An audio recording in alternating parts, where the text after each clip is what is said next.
Assalamualaikum warahmatullahi wabarakatuh.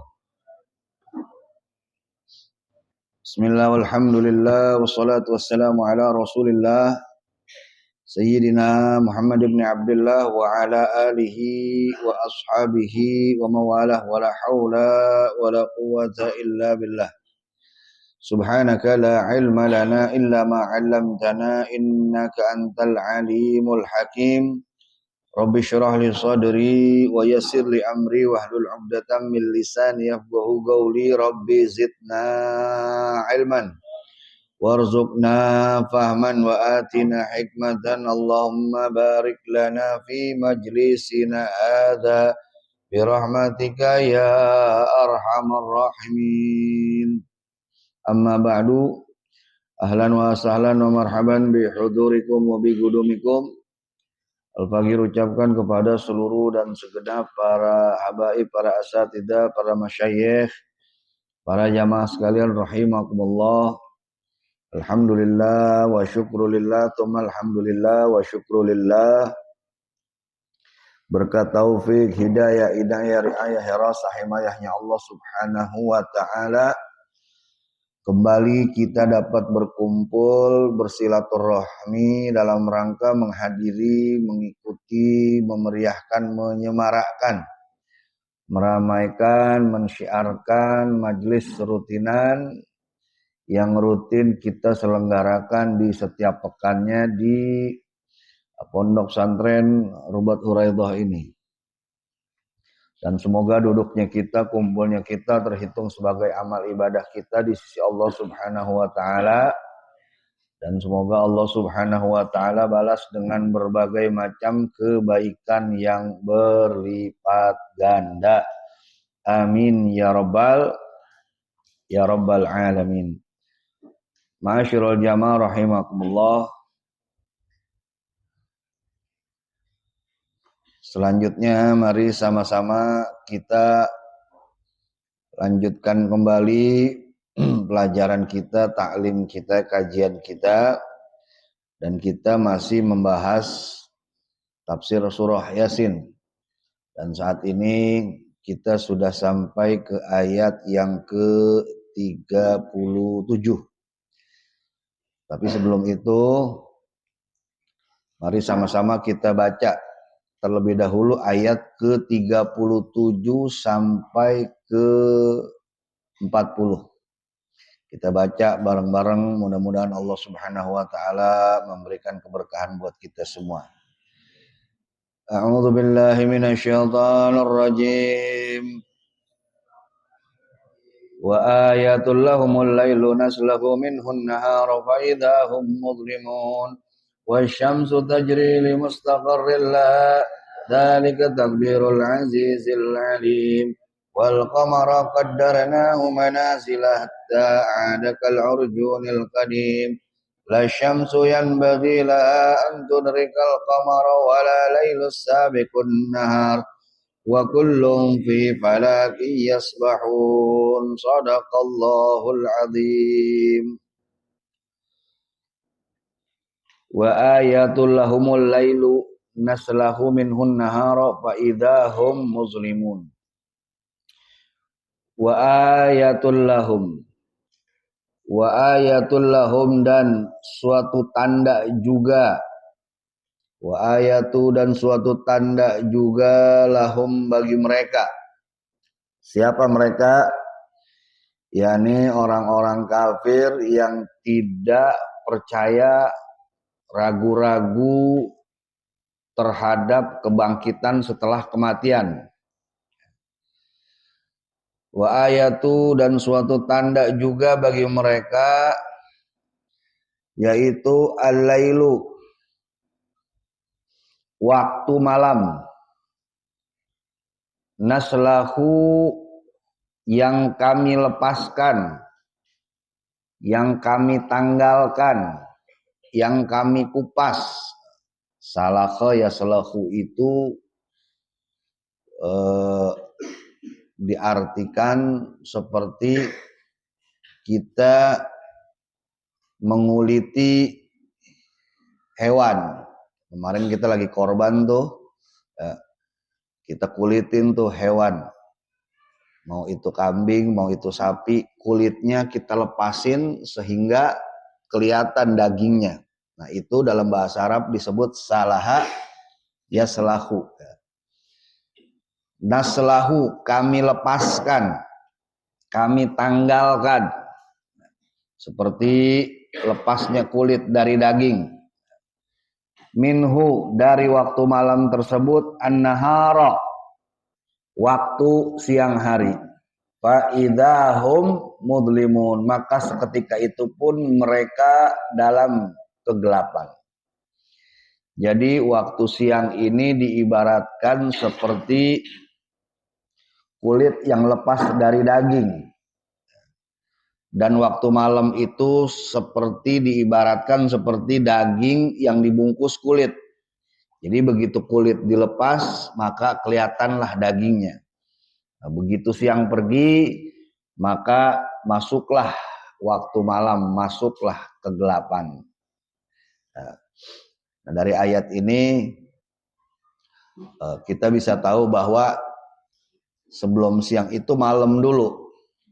Habis malam baru siang. Jadi malam itu dibungkus sama siang. Siang ini ibarat seperti kayak kulit yang ngebungkus daging.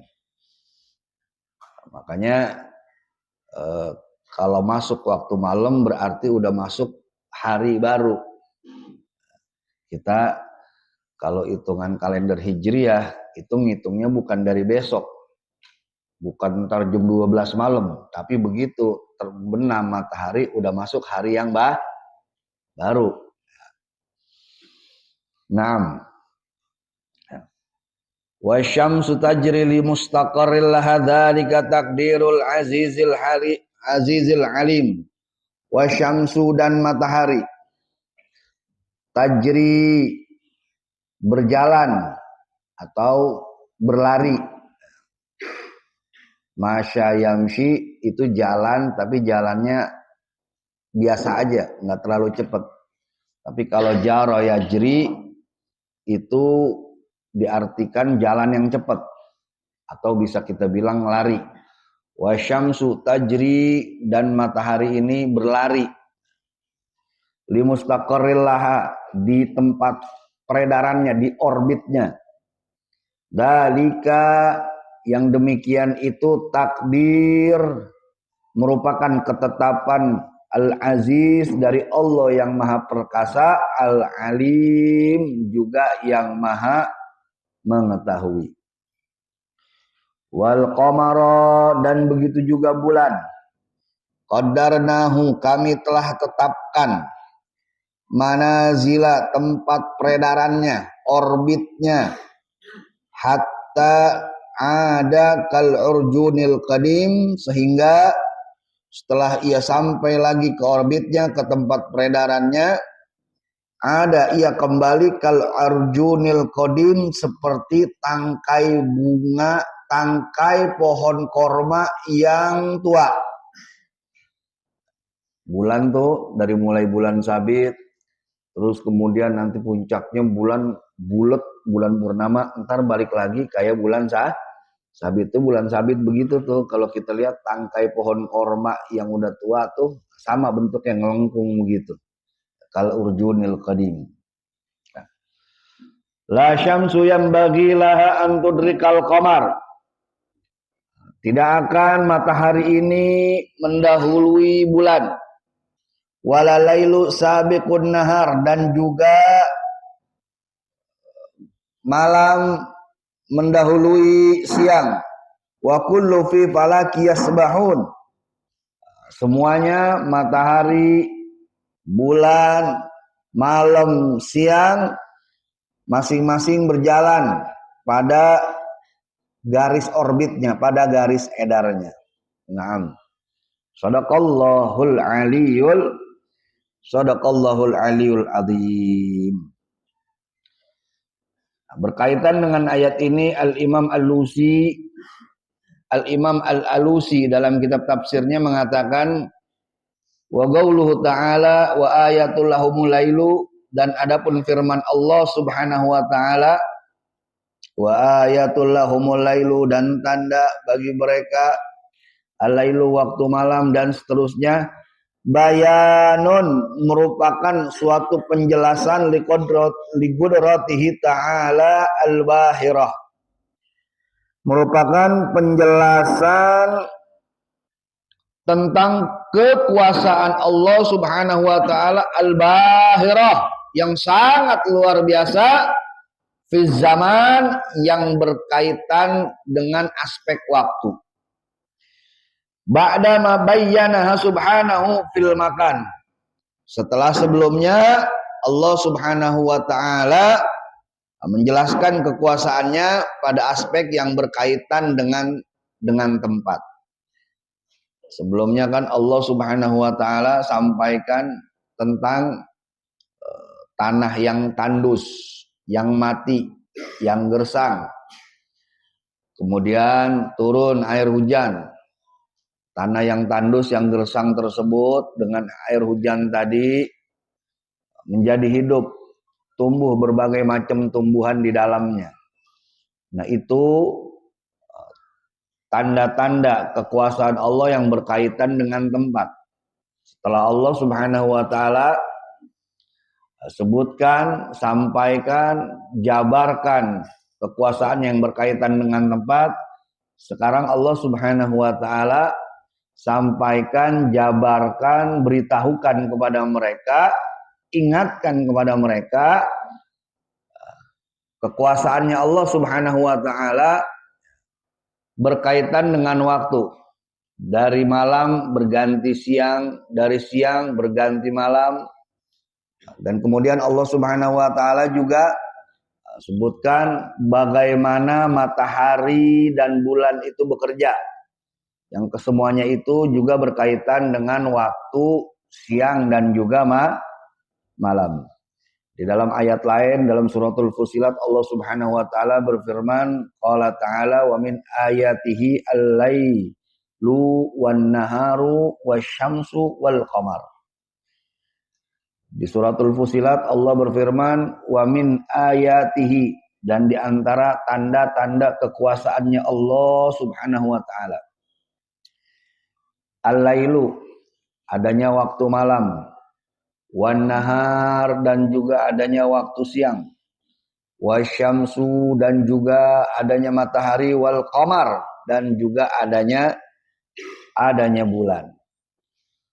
Dan di ayat lain Allah Subhanahu wa taala juga berfirman, inna fi ikhtilafil laili wan nahar wa ma khalaqallahu fis samawati wal ard la ayatil liqaumi yattaqun. Inna fi ikhtilafil laili wan nahar, sesungguhnya di dalam pergantian malam dan siang, wa ma khalaqallahu fis samawati wal ard, dan apa-apa yang Allah telah ciptakan, baik itu berada di langit ataupun di bumi, la ayatil liqaumi yattaqun, semua itu merupakan tanda bagi orang-orang yang bertakwa. Dan ada lagi ayat yang lain yang serupa, Allah berfirman, inna fi khalqis samawati wal ardi wa ikhtilafil laili wan nahar la ayati liulil albab. Sesungguhnya dalam penciptaan langit dan bumi, wa ikhtilafil laili wan nahar, dan juga pergantian siang dan malam, la ayati liulil albab, terdapat tanda-tanda liulil albab, bagi orang-orang yang mau berpikir secara mendalam, yang mau merenung. Naam. Jadi di ayat sebelumnya Allah Subhanahu wa taala memberikan contoh tanah yang tandus. Jadi ini masih melanjutkan tentang keraguan mereka orang-orang kafir saat itu yang meragukan tentang adanya hari kebangkitan. Bagaimana mungkin orang yang udah mati bertahun-tahun, ratusan tahun, bahkan ribuan tahun bisa hidup begitu, bisa hidup lagi, bisa bangkit lagi. Apalagi kalau udah ratusan tahun, udah hancur, udah hilang kali jasadnya. Nah, untuk menjawab keraguan itu Allah Subhanahu wa taala sampaikan, Allah Subhanahu wa taala berikan contoh bagaimana tanah yang tandus, tanah yang mati, yang gersang, yang enggak ada kehidupan di dalamnya, begitu disiram air, itu tanah yang tandus, yang gersang tadi bisa hidup. Bisa tumbuh tumbuhan di dalamnya. Nah, kalau untuk yang begitu aja Allah bisa, apalagi cuman ngidupin manusia.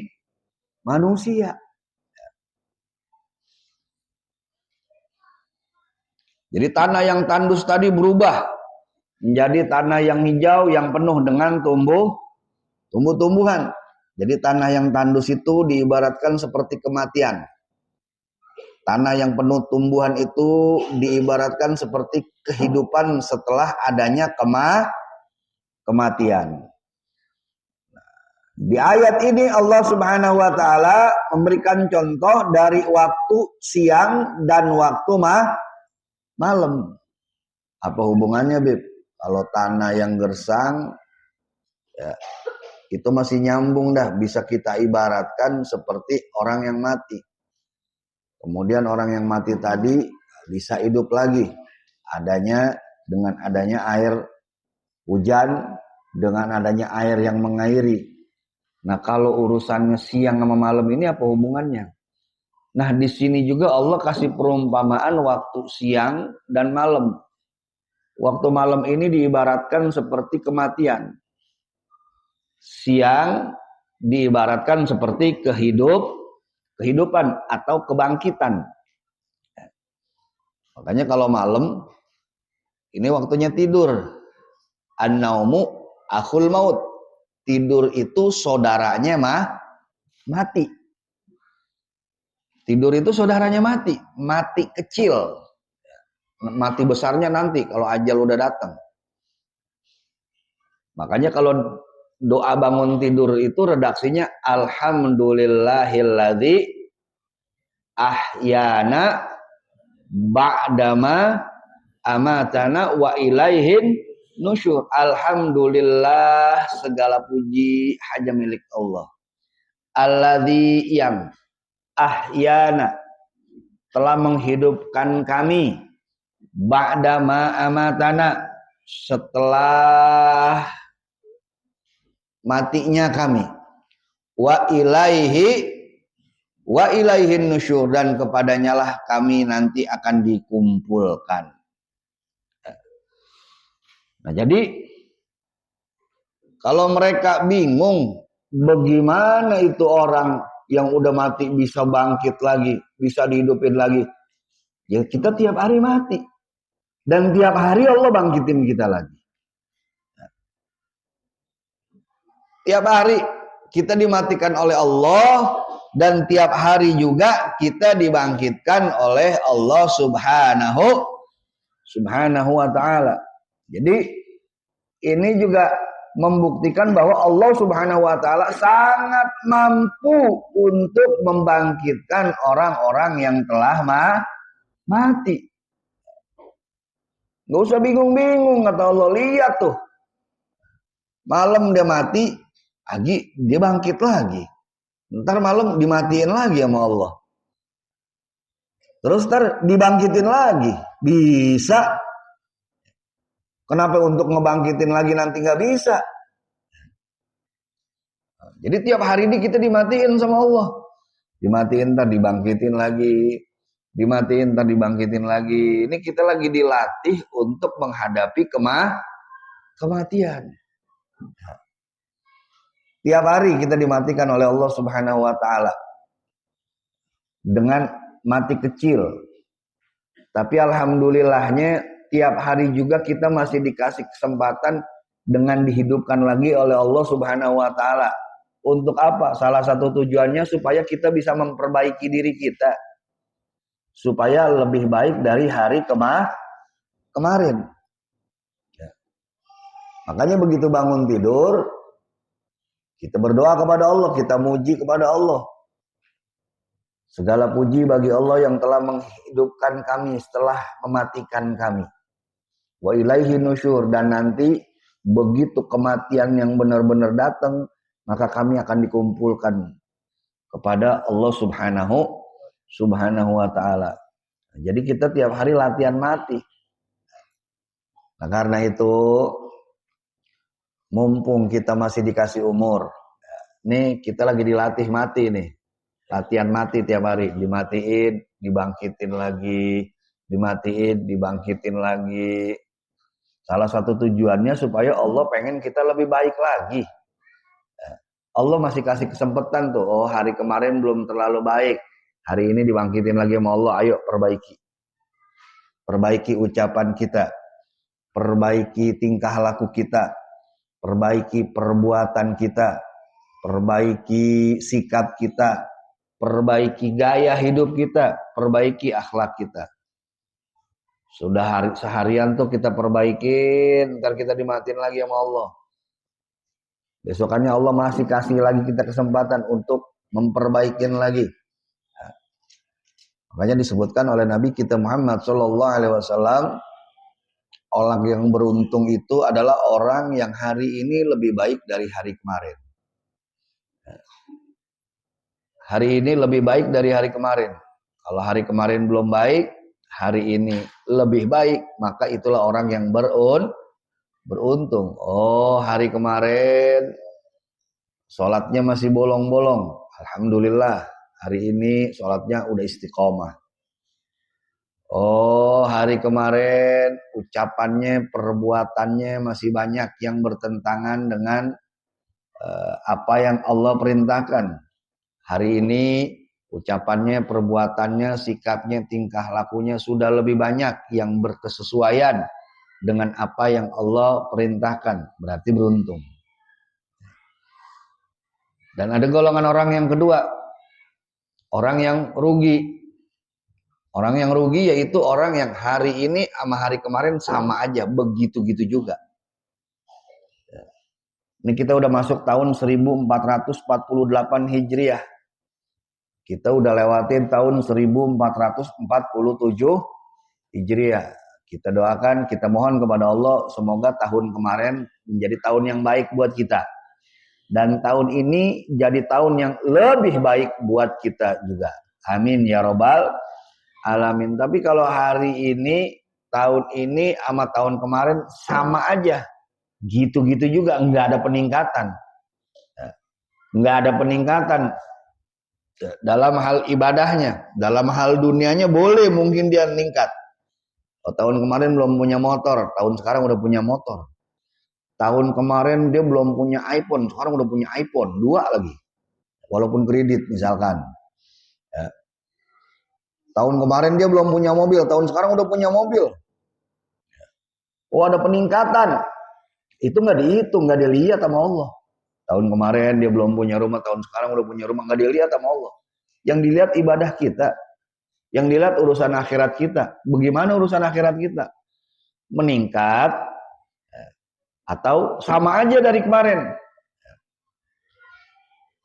Kalau sama aja, kita termasuk golongan orang-orang yang merugi.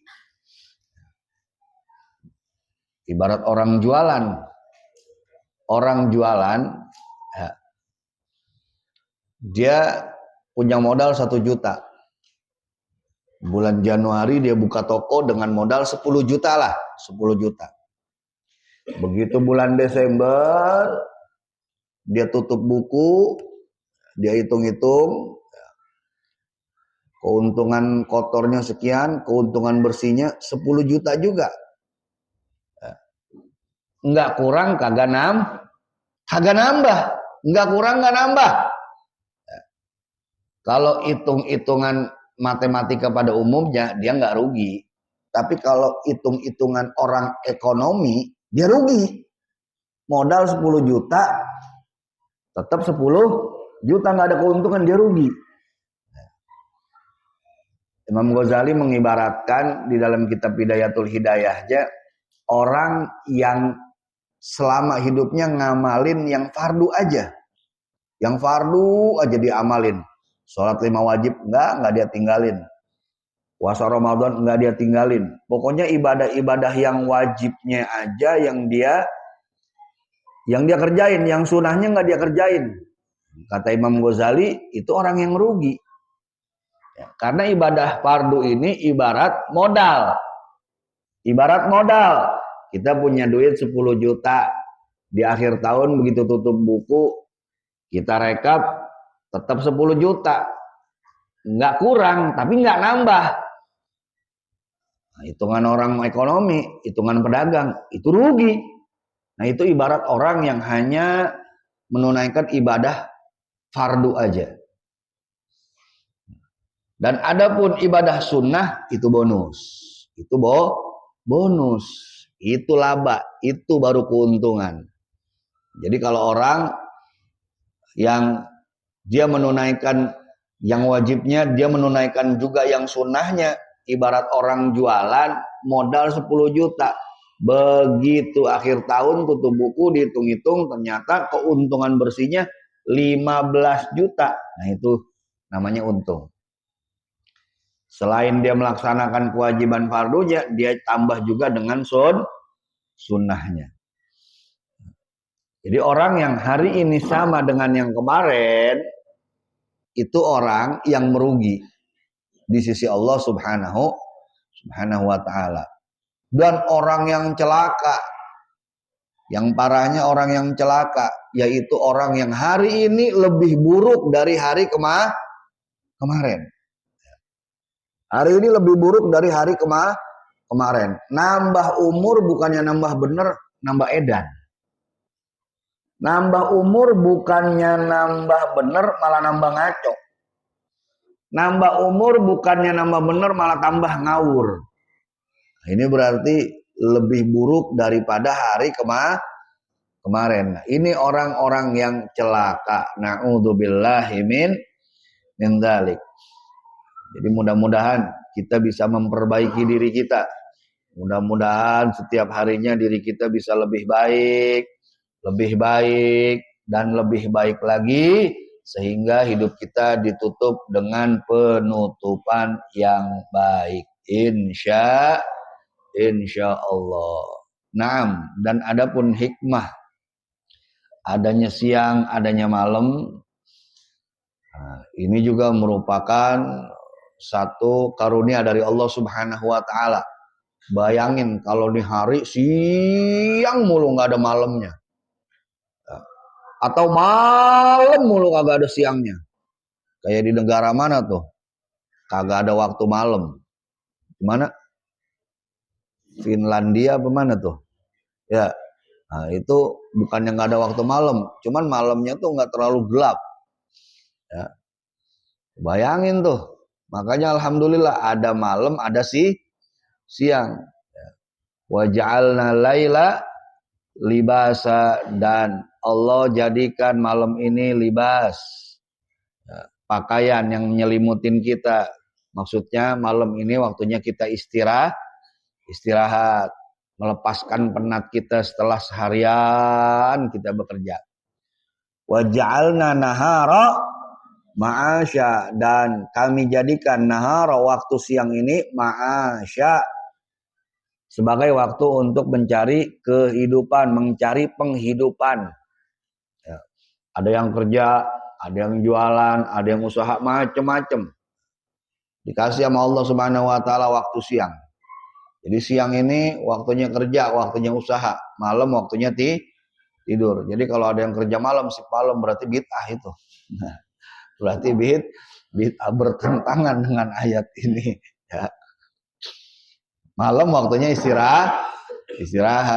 Siang waktunya kita kerja, kita nuntut ilmu. Ya. Malam waktunya istirahat, ibadah, munajat sama Allah. Beb, tapi aneh kerjanya malam, Beb. Bagaimana, Beb? Ya, jadiin kerjaannya sebagai ibadah untuk mendekatkan diri kepada Allah Subhanahu wa ta'ala. Wallahu a'lam bishawab.